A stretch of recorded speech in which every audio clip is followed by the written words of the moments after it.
What's up, everybody? Josh Armijo here. I hope everybody's doing good and well and stuff. I got an album review to do for you, and I'm going to show it to you right now. This is the new album from the band Agalloch, entitled The Serpent The Sphere. This is released on Profound Lore Records. Now, if you're not too familiar with this band, they are based out of Portland, Oregon. And to be perfectly honest, Agalloch to me are one of those bands that are definitely very, very hard to classify. They have a sound that's so unique and different. It's almost it wouldn't feel right to just label Agalloch as just one thing. I mean, this is a band that has dabbled in such styles as folk music, folk, neo-folk, doom, post-rock, black metal, avant-garde, progressive. I mean, this is a band that could take any sort of musical style and make it all their own. And Agalloch have a tendency to make really, really beautiful and moving music. And for the better part of the last 15 years, I would say Agalloch have done an incredible job making such beautiful and moving music. I mean, such a very wide and varied body of work. From their first two albums, Pale Folklore, to their masterpiece, The Mantle, to the EPs like of Stone, Wind, and Pillar, The Gray, The White. Just some really, really eclectic and diverse sort of stuff. I mean, Agalloch are very, very good at challenging themselves musically. And even then, moving forward to their later material, Ashes Against the Grain, their 2010 full-length Marrow of the Spirit, and 2012's Faustian Echoes, the EP that they put out, a single 20-minute long track. I mean, it just sounded so unique and original. I love that about that EP.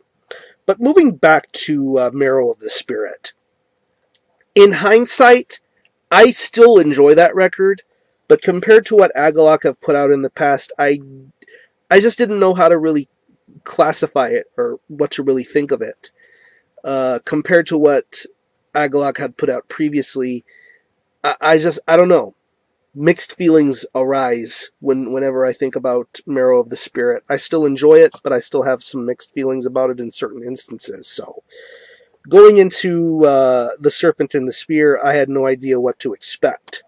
So, here we are with their fifth full length. It's 9 tracks, and it clocks in at around an hour in length, which seems to be the typical length for an Agalloch record. So, expect some very lengthy songs.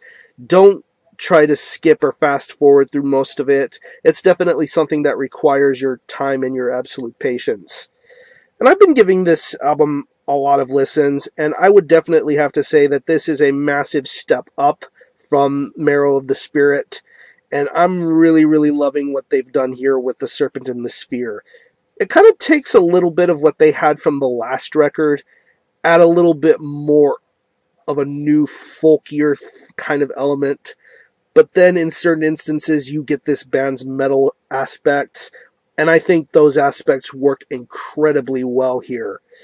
One thing to point out specifically about this album is the usage of interludes. There are 6 original tracks from Agalloch on here, but the 3 interludes that are on this album, Serpent's Kaput, Cor Serpentis, and Serpent's Cauda, are from a guy who plays in a very, very amazing folk band called Muskox.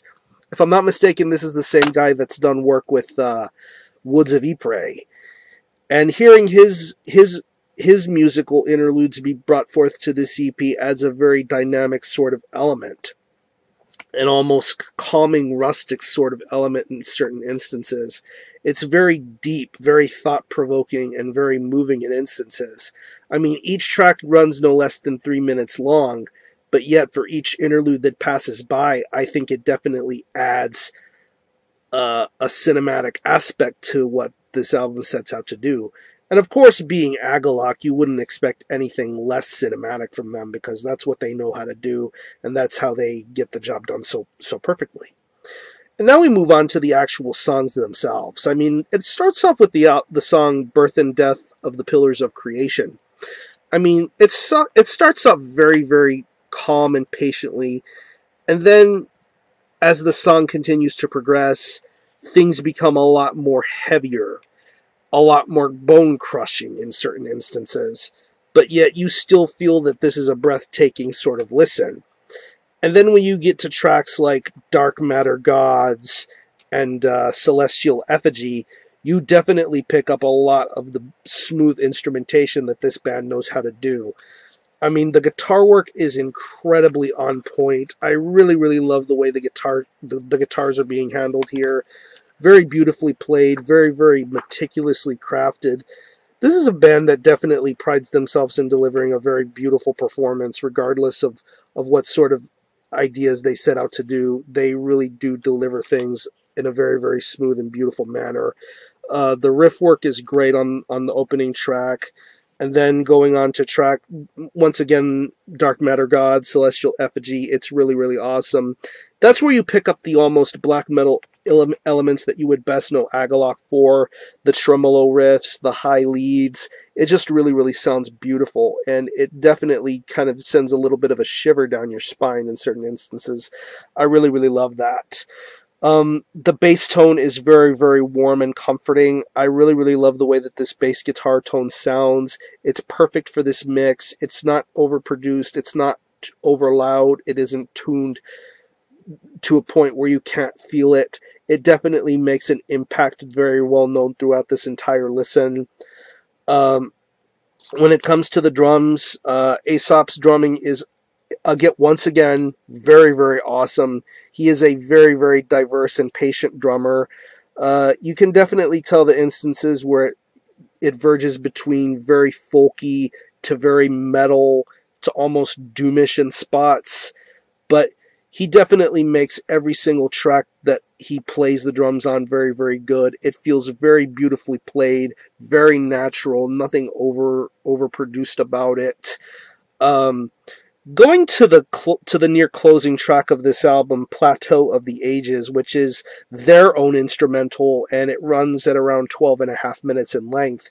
It shows you the kind of stamina that this guy can definitely bring to the table. I think it's a beautiful, beautiful instrumental track.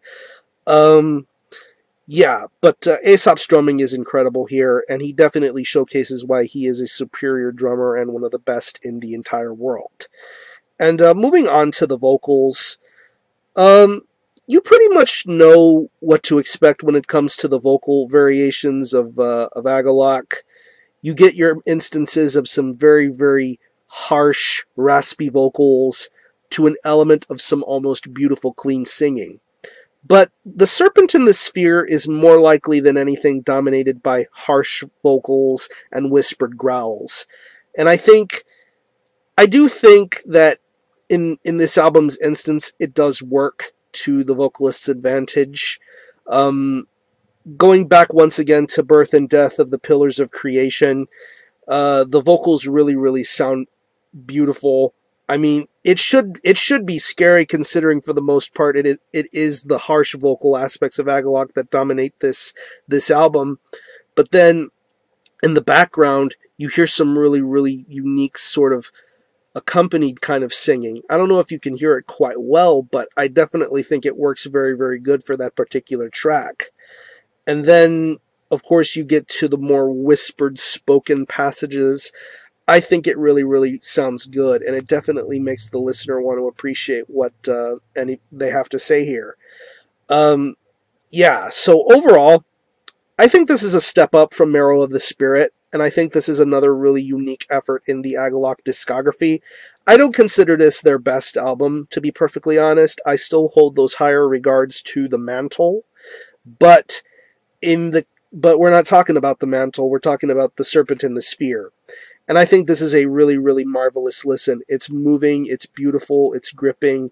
It is a little flawed in certain instances, but what can be made up for said flaws can be the really, really beautiful musicianship, the beautiful vocals, the beautiful folk instrumentation. I think it's very, very incredible. So if I had to pick any favorite tracks, I would definitely have to say Birth and Death of the Pillars of Creation, Dark Matter Gods, Veils Beyond Dimension, and of course the 12-minute instrumental track, Plateau of the Ages. The Muskox interludes are very, very good too. So I'm going to leave you a link in the description box to the Agalloch Bandcamp page where you can stream this album in its entirety, hear it for yourself, and be your own judge as to whether you think it's worthy of being purchased or not. You can buy it digitally directly through them, and I will also link you to the Profound Lore web store where you can purchase a physical copy of the CD. It is in this die-cut digipack. And of course, as per usual, Profound Lore deliver a bang-up job with the CD, the artwork, and of course you get the little booklet in here with the actual album cover, lyrics, and photos, and all sorts of beautiful stuff. And I will also link you to the most recent collaborative review that was done between my good friends Elliot at EQPTV and my good buddy Anthony Fantano at theneedledrop. Check out their review if you haven't had the opportunity to do so. So again, the album is The Serpent The Sphere by Agalloch. This is released on Profound Lore Records. Definitely check this out if this is your kind of thing. And I'm going to give this a very strong 8 out of 10. This is something that could definitely grow with me in due time, but I think this is a really, really solid release. So support Agalloch. I'm going to conclude this review. Thanks a lot for watching. Thanks for checking out my channel, and until the next time, Armijo out.